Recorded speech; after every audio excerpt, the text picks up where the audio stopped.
There you go. All right, let's get started. All right, our speaker Lynn is ready to go, and feel free to chat Okay. a little bit about yourself and. All right. Well, great. Hi, I'm Lynn Fyanes. I'm with the Idaho Commission on Aging. I'm a 26-year retired military veteran and, thank you. Air Force. The smart branch. But before we get started, I know we have 3 learning objectives we have to kind of stick with today. But before we get started, I wanted to tell you about the new law that was passed in the legislature this past session, and it's Emergency Protective Placement 1247. And it has to do with Alzheimer's disease and related dementia. Are you guys familiar with this? Good. It's 1247. Senate bill or House bill? It's a Senate bill, Senate. That's what? 1247. It's 1,000 series or so in Senate. And next Tuesday on the 23rd, Echo, Idaho will have a 20-minute education session on this bill. So I just wanted to put a plug in there about that rather than go into it too much today. Echo, Idaho. If you Google Echo, Idaho. It's the women one, right? Ye- Yes. Okay. Isn't it through U of I? Yes, it's for you. U of I host, Yeah, just Echo. Google Echo, Idaho, and you'll see. right? And schedule. you do have to, they had a problem with people joining who should not be joining. So you do have to go and register to receive access to the session. Prove that You you're here. can't, you've got to prove that you are legit and not a bot. Yeah, so that's quite an accomplishment, the 1247, and it encompasses caregivers as well. So it's kind of more a holistic type of bill. So if you have any questions, we can talk about it afterwards. I have some, if you want to pass this around, maybe. Okay, so today we have 3 learning objectives, and I thought I better go over them to make it official. The first one was to understand the purpose and resources available through the Idaho Commission on Aging. You guys are probably like, I already know. Well, it's always good to get a refresher course. To understand the mission of the Older Americans Act of 1965, which was just recently revised. It's a 171-page document of rules and definitions, but I think some of you in the room will appreciate that. And 3, we want to understand the area agency on aging role in the aging network and the newly developed community care program. So I wanted to start off by asking, how many of you have heard of the Idaho Commission on Aging? And how about area agencies on aging? Yes. And I bet you're probably wondering, what does the Idaho Commission on Aging really do? So I want to tell you, our commission is run by Governor Little appointed director, Judy Taylor, who's an RN, and she's a very knowledgeable and professional, great person to work with who runs our commission. The ICOA, I'm going to go into the weeds here, has 13 program specialists specializing in senior Medicare patrol, Medicare education, meals and nutrition, family caregiver supports, that's me, adult protective services, ombudsman, disease prevention and health promotion, and we have homemaker and other programs and services. Our mission is to transform the aging experience by leading, planning, policy, partnerships, and programs that honor choices and well-being for Idahoans as we age. We apply for competitive grants from the Administration on Community Living to test and pilot programs, identified gaps like Alzheimer's disease and related dementias in the state. As a matter of fact, one of our grants from 2017, we were able to develop, or Judy Taylor, our director, was able to develop some dementia training, skills training that's on our website. Free, great, free modules, and some really good training there. and some lifespan respite programs that really help to develop dementia supports and consumer direction respite programs throughout the state. Thanks to Julie. Now, ICOA also has a robust website that provides easy to navigate caregiver resources. There's an events calendar, dementia skills training, the APS reporting tools, and simply a wealth of information at your fingertips at www.idaho.aging.gov. And I've got some information here if you guys just want to put this in your file bin. Yeah, please, let's pass some of these around. I've also brought some annual reports, which are just really great resources to see the financials and some of the other services we provide, along with our annual newsletter that we put out. It gives you a good idea of some of the things going on in our networks. So we implement all of these programs with a combination of Older Americans Act and state funding, and they're implemented through our 6 area agencies on aging. The Older American Act authorizes a wide range of programs and services, most of which focus on helping older adults age in place. So the Older Americans Act was enacted in 1965 to help older individuals 60 or older and their caregivers maintain independence in their homes and community with appropriate supportive services. In February of 2024, just a couple months ago, the Administration for Community Living issued the first substantial update since 1988. The rule aims to better support the National Aging Network that delivers these services, to improve implementation, with the ultimate goal of ensuring that the nation's growing population of older adults can live and thrive in their home and communities. Developed with extensive input from stakeholders, including Judy, the rule reflects best practices from the field and provides the updated modern framework needed to strengthen the network and sustain success. According to the 2019 census, 22% of Idaho population is over 60. Just a little fact. And growing. So in 1973, the area agencies on aging were established as the boots on the ground organizations charged to provide some services directly and others through contracts with local service providers. Idaho has 6 area agencies covering each region, and there are over 600 across the United States. So if you have family members or friends in other states, there's 600 of these agencies across the United States, which are a wealth of information and resources. The AAA's contract with local service providers for meals, transportation, and in-home services, and are direct providers of information and assistance, case management, benefits and health insurance counseling, and family caregiver support programs. Our INA staff are well informed about veterans programs and VA caregiver support services as well.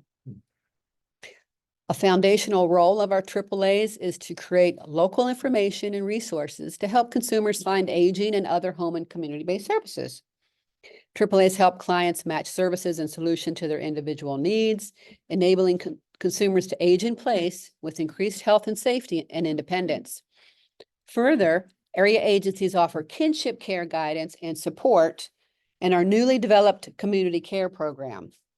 On that note, I'd like to pass things over to Julie Torresani, the Southwest Idaho Area Agency Community Care and Kinship Supervisor and Social Worker Extraordinaire. I still have to have like my business card in front of me if I have to read the official title for the agency. But yes, so my name is Julie Torresani, and I'm with Southwest Idaho Area 3 Agency on Aging. We often call ourselves a AAA, not the roadside service. So you will hear us refer to ourselves as just the Agency on Aging. There are 6 agencies on aging throughout the state of Idaho. They are there, it is a different service and like county breakup than like health and welfare. So if you go on to ICOA's website, the first thing down at the bottom, it has your 6 agencies on aging listed. And if you just click on each region, it will tell you what county they fall under. So like, because I know I'm horrible at saying, well, area 3 and area 4. And then people will be like, well, what area does that fall in? And then I'll go, oh yeah. And then it's different than like what health and welfare considers for their area. So I am frequently on ICOA's website as well, saying which county is that and which agency on aging covers that. But yes, I've worked for the Agency on Aging for a fairly significant amount of years. I always tease that it was my second job I ever took as a professional when I moved to Idaho. And I moved away for a couple of years. And then when we came back to Idaho, I came back to work for the Agency on Aging. I was supposed to come back part-time, and it was one of those situations of, yes, I guess I'm ready, part-time, a few hours, I'll give you a few hours per week, and then and then they just rope you in, and then they just to where you're working, 40 plus after that. But Lynn kind of downplays her military background. She is Air Force retired veteran, tremendous amount of service to our country. I always tease Lynn that she's always still on military time. And, we do thank her for her service, and she's really connected in with the VA and all the VA services, and really supports veterans in general with their needs. So our executive director is Raul Enriquez, and he is the director for Area 3, Agency on Aging. The community care program that is new and that we are operating is unique in that it is a centralized approach for a program. So my staff and myself are actually Area 3 Agency on Aging employees, but we are statewide. So we have staff throughout the state, Eastern Idaho, North Idaho, Central, our region. And so they are Area 3 employees, but they are in North Idaho. And so it was a centralized approach for this program. Instead of each agency on aging implementing the program, it was centralized under Area 3 to operate the program for the state. So I'll get into more details on that. So Raul Enriquez is our overall director. I'll get into more of my staff in a moment. Because I have worked for the Agency on Aging for several years, I always try and keep it simple for people. And we always have this saying as well, like, what would our moms think, right? Like, so everything that we create or anything that we talk about, we always go, would our moms understand what we're talking about, right? Raul is Hispanic, and so he always says, that's always the thing he asks, would my mom know what you're talking about when you're throwing out these words, right? So I describe an Agency on Aging as a resource hub. It is your resource hub for senior services. The first department you're going to reach is what you call an access, or other agencies will call it an INA service. So all phone calls that come into an Agency on Aging go to an INA department. And that department fields a variety of calls. So they can have someone calling who are just looking for the bus route. They can have someone who is calling looking for their local ombudsman. And then they can have someone calling for, like I said, hearing aids, looking to know if anyone has resources on hearing aids, whatnot. So their phone calls throughout the day are all over the place, from just information and assistance to then they do the eligibility and screening for home delivered meals. There's a homemaker program that they do the screening for, respite. They do the screening for those programs. And then that department is also the intake for adult protection service reports. So if you call the main number of any agency on aging, you're going to get that INA department, and they're going to provide you with either information and assistance, or they're going to qualify people for services, or they're going to do an APS intake. They do the intake, and then it goes up to APS. So I will say that they don't know what happens after they take that report. They take the report and it goes to where it needs to go. If you were to call them to see what happened or follow up, first of all, they wouldn't be able to tell you because they don't have that knowledge. And secondly, they wouldn't be allowed to tell you. But that is the department that takes those initial intakes. So. You mentioned that what is the age that it starts? Yes, so agencies on aging are 60 plus. You know, we will have callers who call who are under that age. We'll try and assist them as much as possible. We're not going to say, oh, I'm sorry, you're only 45. We'll get a lot of calls for maybe someone looking for a homeless shelter or bus route or whatnot, but we are geared towards 60 plus. What about kinship care? Yes, we'll get into kinship care in a moment. Okay. So under all the agencies on aging throughout the state of Idaho, you have that INA department, adult protection services, your long-term care ombudsman fall under your agencies on aging. You have contracts and administration. You have health promotions and outreach, and that can vary depending on your agency on aging's, quite frankly, their funding. So health promotions here in Area 3, we host Living Well with Diabetes and Living Well with Chronic Pain. So that falls under health promotions. And then the program that Lynn and I are part of, which is Community Care Program, which we'll get into further. Lynn mentioned a little, but your agencies on aging contracts with providers for services. So Idaho Commission on Aging provides the funding to an agency on aging, and then that agency on aging distributes those funds through contracts for programs such as home delivered meals, congregate meals that are served in the senior centers. And then, like I said, transportation, we fund transportation programs, volunteer programs. So we are a pass-through, and we will absolutely pull a full disclaimer that agency on aging's funds do not truly cover the cost of a congregate and home delivered meal.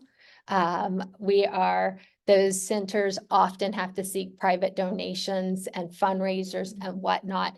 And we all fully know that the funding that we provide does not truly cover the cost of how much it costs to provide each home delivered meal. So Respite, are you contracting out respite programs? yeah, so we do respite. And I'll talk a little bit about the your two programs. So that leads us to community care program and what that program is. So we are all involved with caregivers. So community care program is specific for caregivers who are taking care of a loved one with memory loss, dementia, and or Alzheimer's. So we are part of a big initiative throughout the state to draw awareness to what we call ADRD, Alzheimer's disease related dementia. Our focus is on the caregivers. The caregivers are our clients. And, you know, in preparing for this, I was like, I'm going to be preaching to the choir on some of these services and challenges and whatnot. I think one of the biggest challenges that we face is that we have a difficult time having a caregiver self-identify as a caregiver. It goes back to the language that we use, right? Would your mother know what you were talking about with using these words? Caregivers don't think of themselves as a caregiver. They're just a spouse, a husband who's taking care of his wife. The daughter will say, I'm just her daughter. I take care of her because I love her. You know, they do not identify as a caregiver. So I've seen a little bit of movement in that caregivers are self-identifying sooner. But I don't know if you'll ever remove that they don't think of themselves as a caregiver. I always share that, and with me being in this field, all my work, my mother-in-law absolutely was a caregiver to my father, and she never called herself a caregiver. I never referred to her as a caregiver because I knew she would get irritated if I called her a caregiver. And to this day, my father-in-law passed away. She still never recognizes that she was his caregiver the last 5 years. So we always say, for us, a caregiver is, they can be we are all diverse now, that a caregiver is a family member, a friend, someone who stepped in that caregiver role for someone. And so on that side, before we get totally into community care program, I would like to speak about kinship caregivers.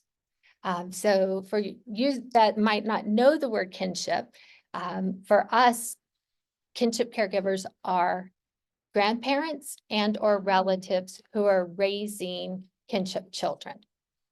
So these kinship children have been removed from biological parents for multiple reasons.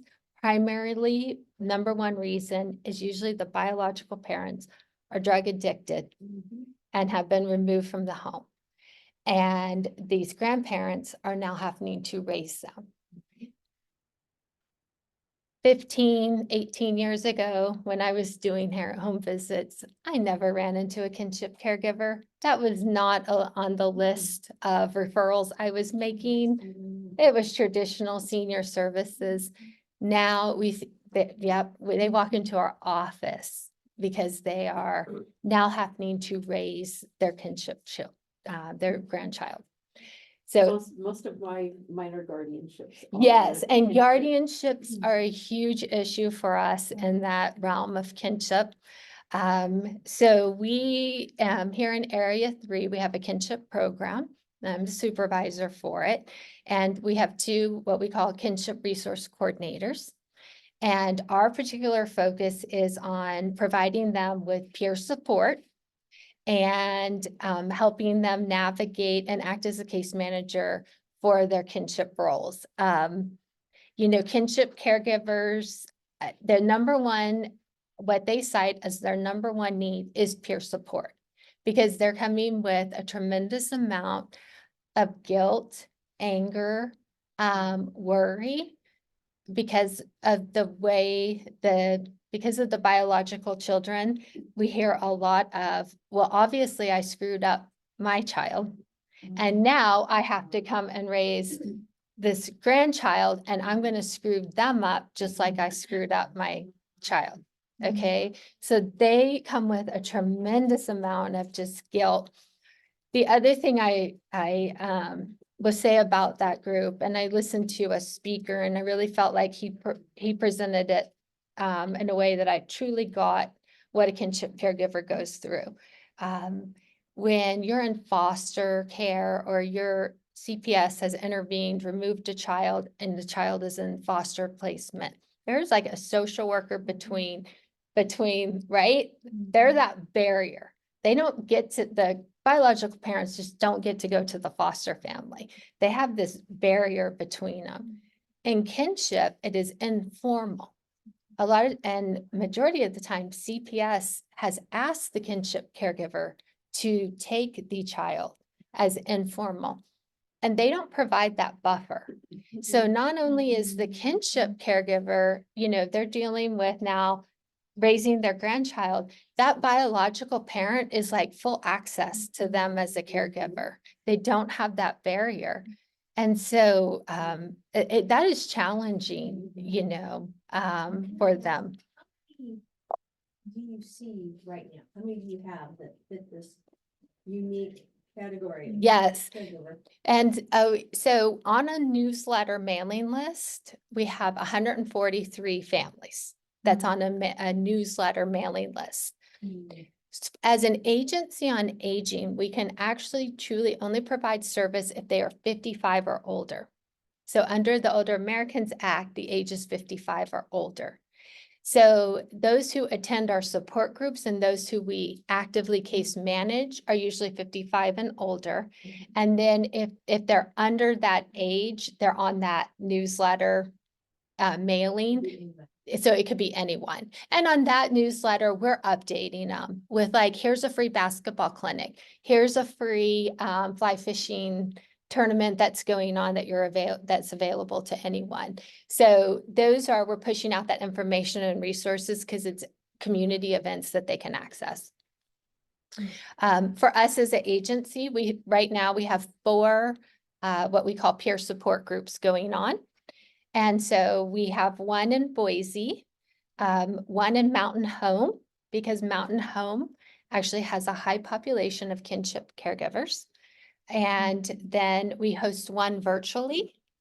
We do that one once a month. And then we have one that is at the Cultural Center, and it is hosted in Spanish, facilitated and hosted in Spanish for the Latino community. All of the groups operate as in that we bring in a guest speaker with a topic of interest. So we have had a lot of different attorneys and board of guardians and whatnot present on guardianship. It's always our most well-attended group that we host. When you get into guardianship, it's the well-attended group meetings that we have. For the Spanish group, you have to be able to present in Spanish. It is Elva Villarreal is the coordinator. She is firm on this. She will not let you use a translator. You have to be able to present in Spanish. As she says, oftentimes it's her client's first time and first opportunity to receive the information in Spanish, their native language. So we host those peer groups. They are called Idaho Relatives as Parents. And then we go off of location, like Boise, IRAP, and then we shorten it to IRAP, Boise, IRAP Mountain Home, IRAP Virtual Village is what we call it. And then Elva, huge debate on her name or group name. And I told her I do not speak Spanish and I have to be able to pronounce it if I'm presenting on it. So we went with IRAP Dos because she was the second group that we started. Our guest speakers, in addition, like we bring in guest speakers for, their grandparents who they're back in like this whole school system that's totally different and changed from when they were raising their children.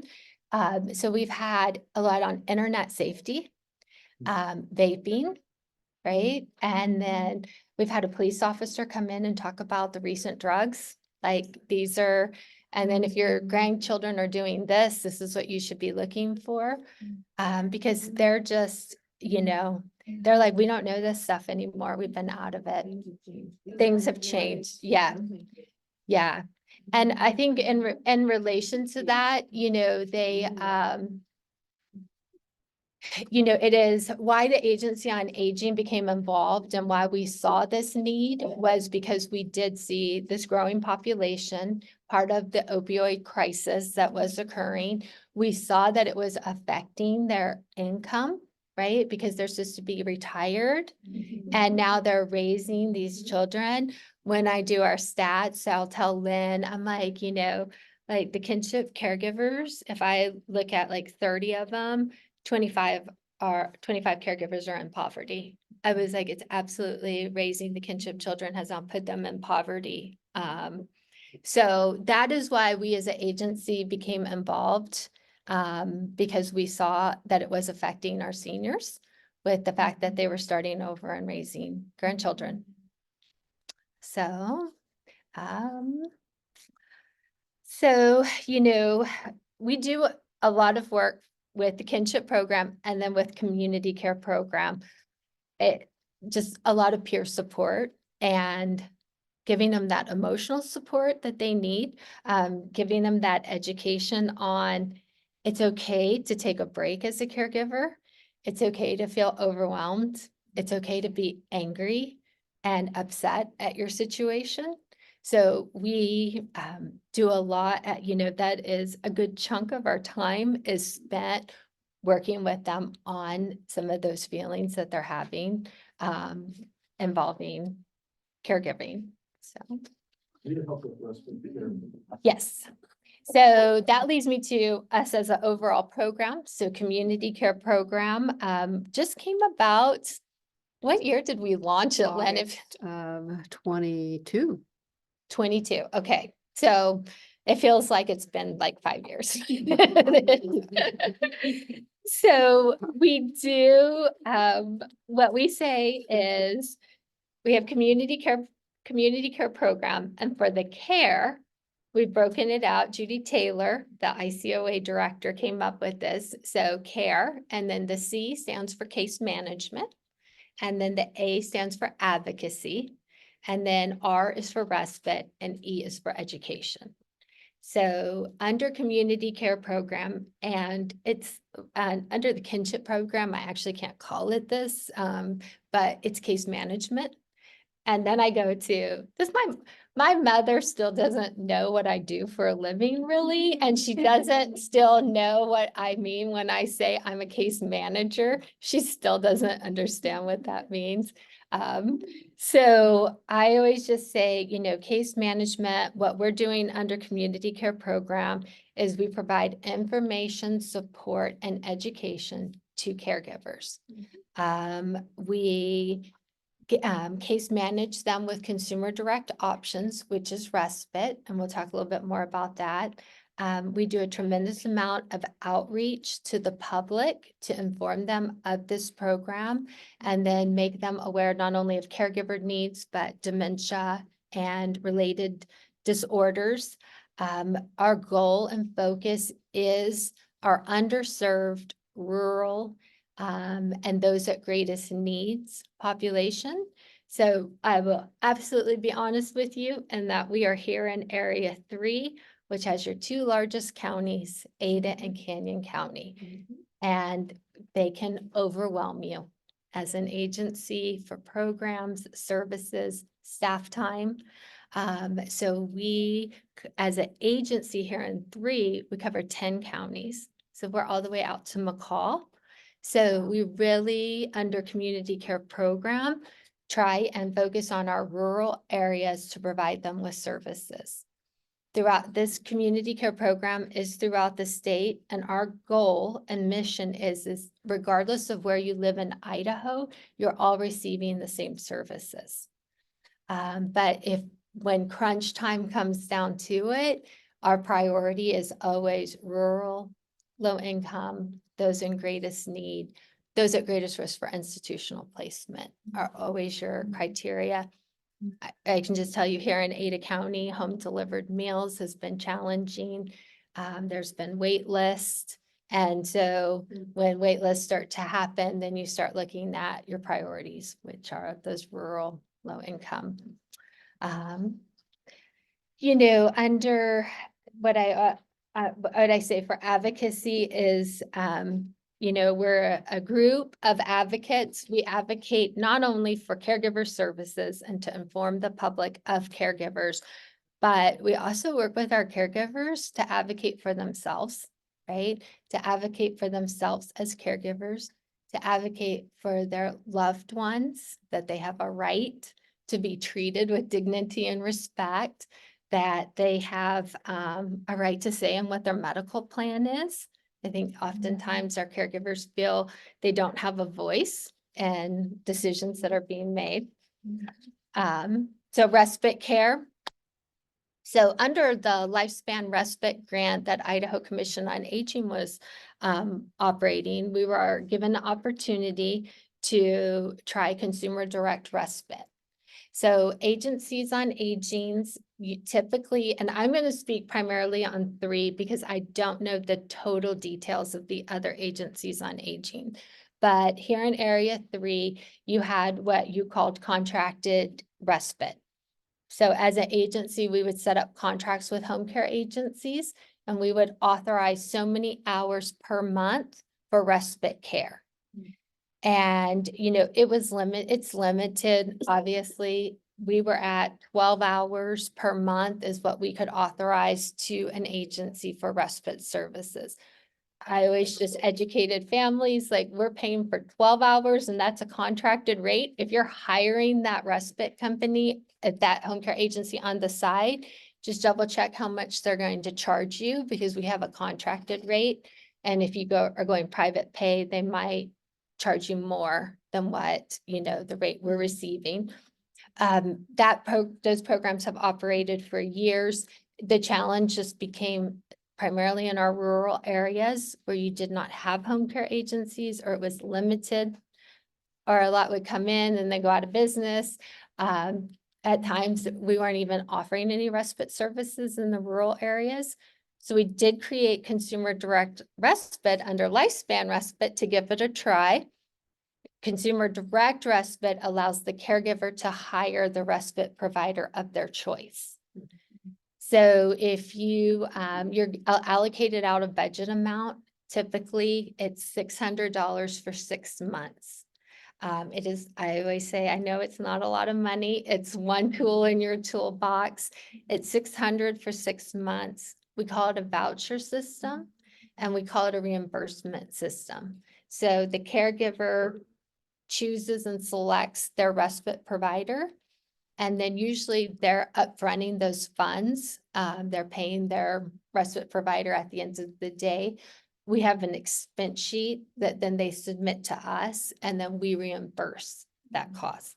As long as it fell within their time frame that we authorized, okay, because we'll tell them we don't backdate. When we sign you up and enroll, that's when your respite starts. So we can't approve prior.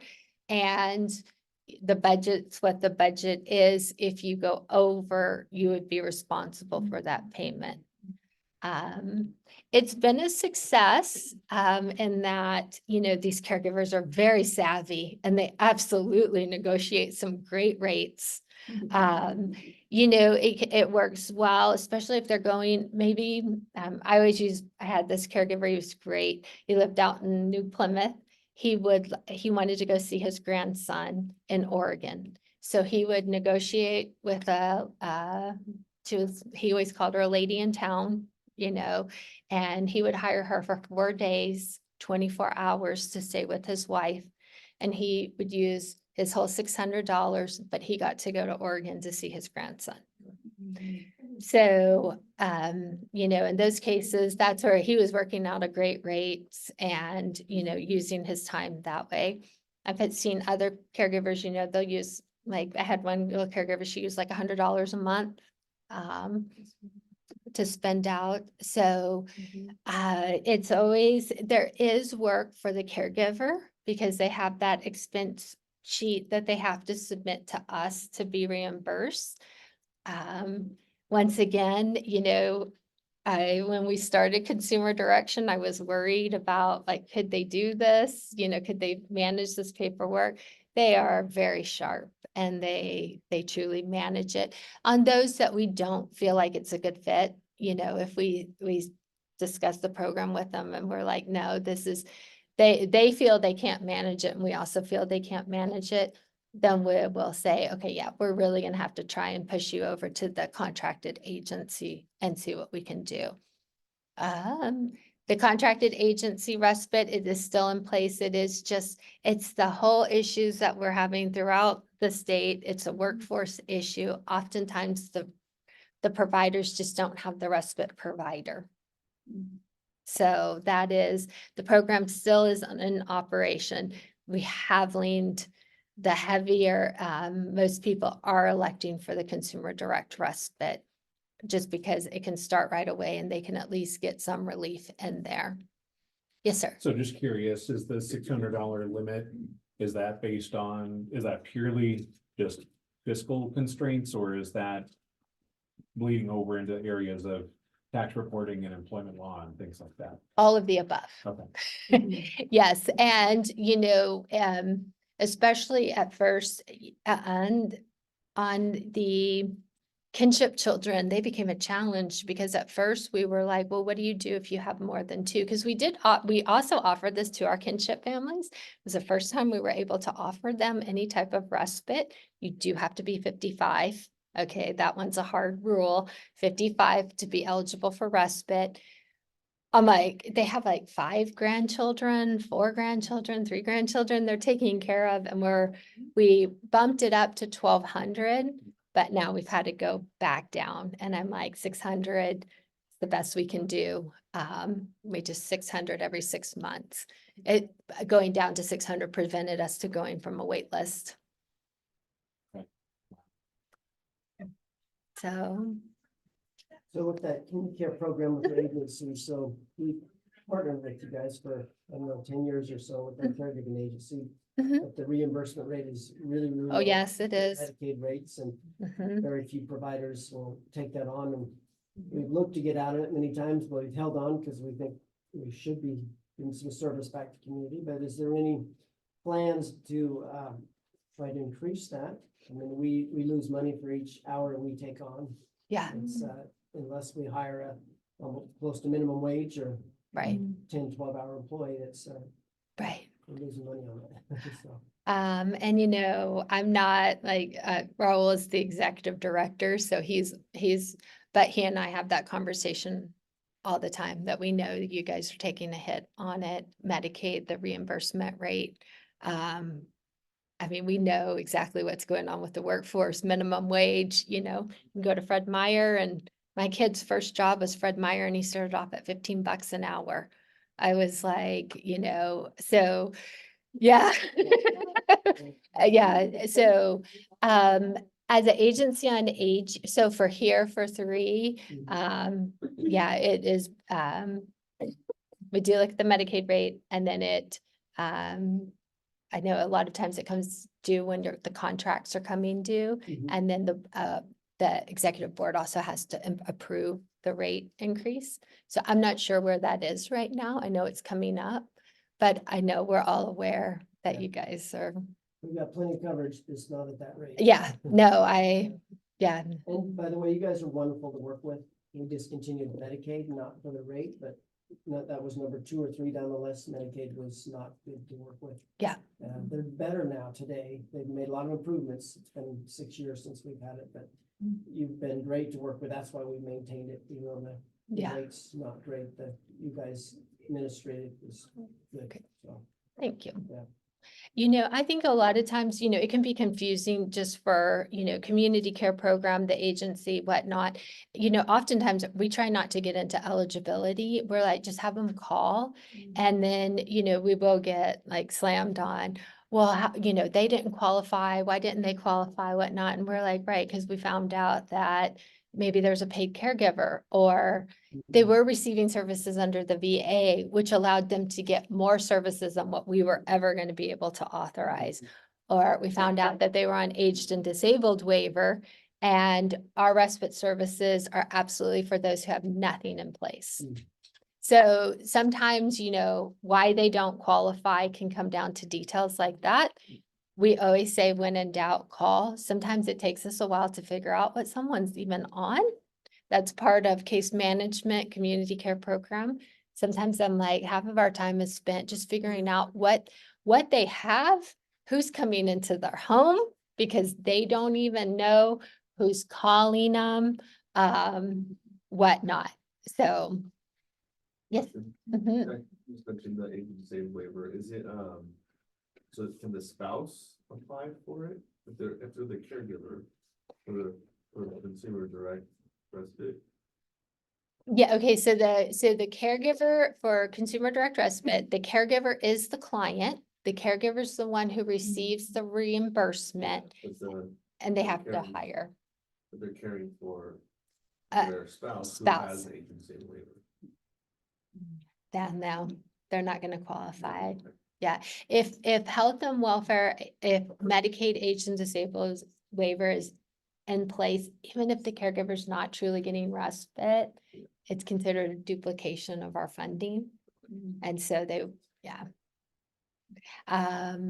I mean, I would be honest, we try and we push for waiver services because you will be eligible for more in-home care than what the respite program's gonna provide. So, We had a husband and wife where she developed very early MS. He was a fully qualified, at least R, and I think higher than that. We had to have them divorced to be allowed to have him be the paid. right. Yeah. Believe me, that, my mother-in-law who took care of my father-in-law, it all blew up within 10 minutes. And my husband comes home and he's like, we're gonna have to have mom and dad get divorced, you know, and I'm like, okay, well, you know, hold on, slow down, like this, you know, it's only been an hour. We're not gonna go there, right? Right, yeah.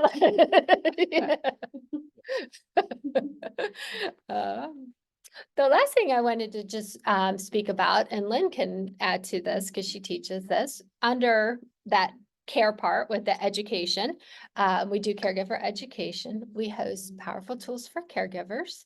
I'm sure you guys have heard about it, Aging Strong, Janice here in this area. We contract that service with them. Community care program, we're doing powerful tools for caregivers in the rural areas who have never been, you know, that has been a big success. And yeah, it's, you know, especially going out in those rural areas, they're seeking, they're looking for that, they're screaming for it. So we hosted 3 in rural communities and we just received great feedback. But powerful tools for caregivers, Lynn is a leader for powerful tools for It really caregivers. teaches them to take care of themselves, you know, they really have to start thinking of themselves and pull themselves up by the bootstraps and start asking for help and seeking assistance and stuff, and we all know how that is. Yeah. It's hard to do. It's hard to get the folks around you to realize that, hey, this is a thing, I really need help. I need you. For the community care program, you know, like I said, that is statewide. We do have one entry point. So, because we're throughout the state and like I have staff in North Idaho and Pocatello, we created one email and one phone number. So all referrals come in to that entry point, and then, you know, once they're screened and we figure out where they're at, then we, you know, push out that referral to whoever needs to cover that referral. But it is one central entry point. Our goal, like I said, I'm preaching to the choir, is from beginning to end, being that point of contact, trying to eliminate caregivers getting transferred all over the place, not knowing who to call, whatnot. So for community care program, it's one central entry point, one email. It's what's all on the material. I think Lynn mentioned earlier as well, you know, we all know people, we're all interconnected. If you have a family member or friend, you know, no matter where they live, you know, community care program, Idaho Commission on Aging. I was that daughter-in-law that got off the phone with my mother-in-law one day and thought, I bet you it's way worse in that house than what she's telling us. I know it's worse than what she's saying. She's not saying anything, but I know what it's got to be like. And I just, you know, Googled. And my mother, and they live in Green Bay, Wisconsin. I Googled Agency on Aging in Green Bay, Wisconsin, just to start to get a feel for what we had out there that was available for them. So I never underestimate the power of a Google search. Lots of good things can come from a Google search. Yes. I think you mentioned some pain with getting your website and Facebook up and going.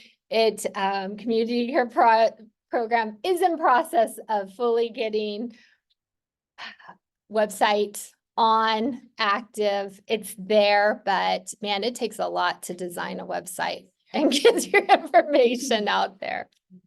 So Especially a complex one. Mhm. Yours is complex. Especially- It is, you know, extension here. It sounds like an octopus. especially when you're especially when you have a social work brain and not a web designer Not an brain, engineer. not an engineer brain. I think we are coming up on Okay. our 1:15. Good. What I think is, I find a little bit humorous is that Lynn and Julie were expressing they were a little concerned about whether they filled the hour. We were very worried. Yeah. And I want to thank everybody for coming. I guess whatever box you got your box out of, I think whatever bag over there, if you could just, pop it in there on your way out. And I don't know if we got any business cards going.